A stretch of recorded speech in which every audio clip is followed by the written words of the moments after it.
Hello, good morning mga ka-Harden. Si Mr. Harden Rongroso. Ngayong umaga nandito na po tayo sa day 2 ng ating Work Immersion 2025.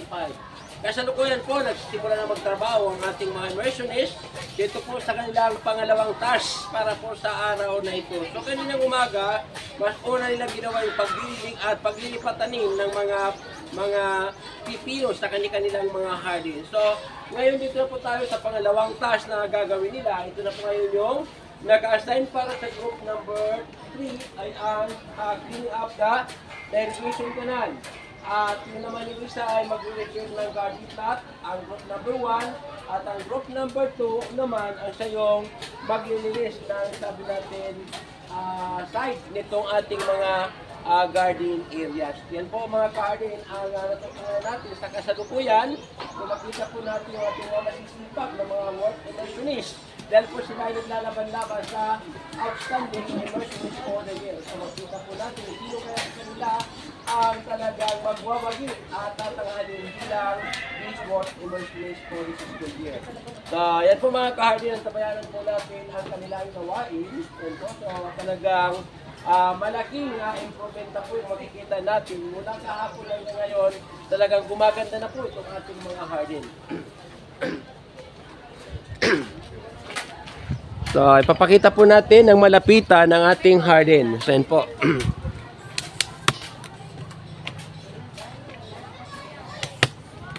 Yan lang naman yung ating mga fans, mga ka-hardin. Makikita po natin, talagang nagtitinginan sila sa atin.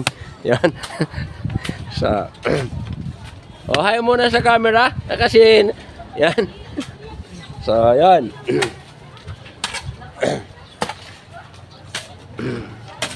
So, yan po mga ka-hardin, makita po natin.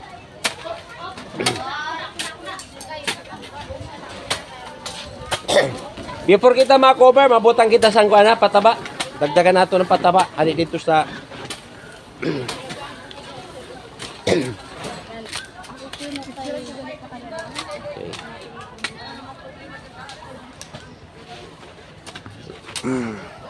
yan po si Miss Regina Ruga. At yun naman po tabi si Miss Laika de la Rosa.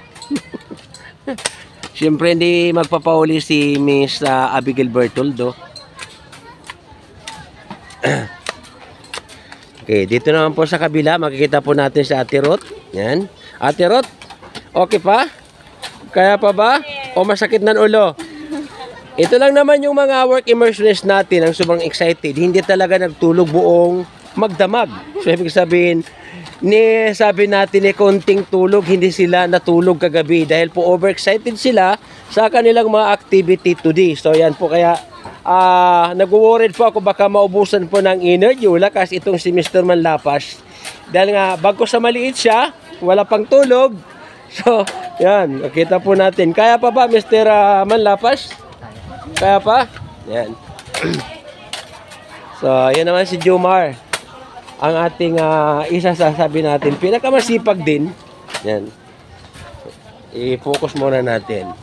Amin na talagang agriculturist, wala sin? Kimi-kimi. So, minsan mati, ginahimo para lang mataas ang grado. Yan. So,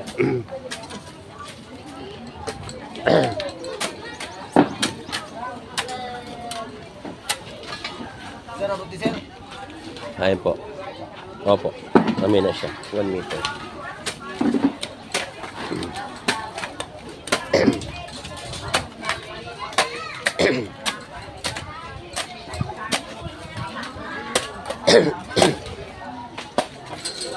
So, di ba malinis na? So, talagang biglang ganda ang aton mga garden. Kaya maganda man ang nakatrabaho siyempre. Maganda si Angel. Maganda si Miss Lipitin.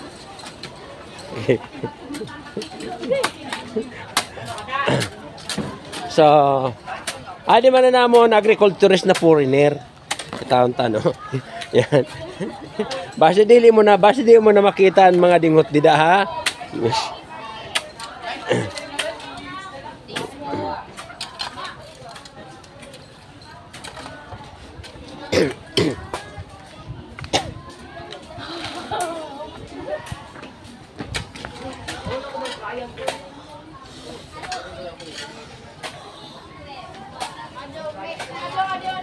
Hay na ni mo la ayon mo da kaupod na lalaki ka na wara. Oh. Ginahay mo ginatapok sa likod.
Walang iba.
Sir, pagkato po kami, sir. Opo, kasabay kasi sa naman pakad to. So, hindi pa hapon pa manan, hindi ako gardening, kaya kapot-mata, dito na lang sa iyo. Mas madali lang ninyo yung trabaho, senda damo. Service na ilog yung Okay, okay na. Okay na.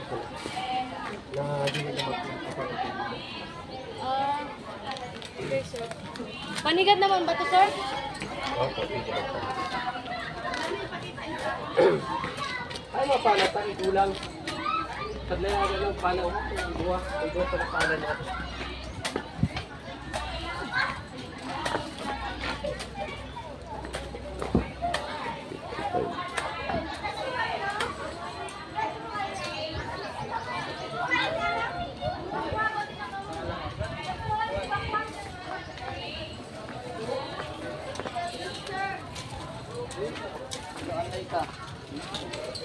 Ay, ala.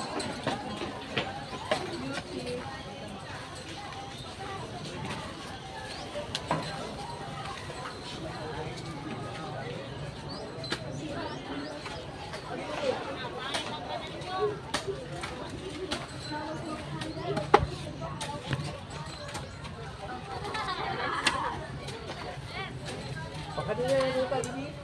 Ano pa dito? Pakadanya tampak kayo party place.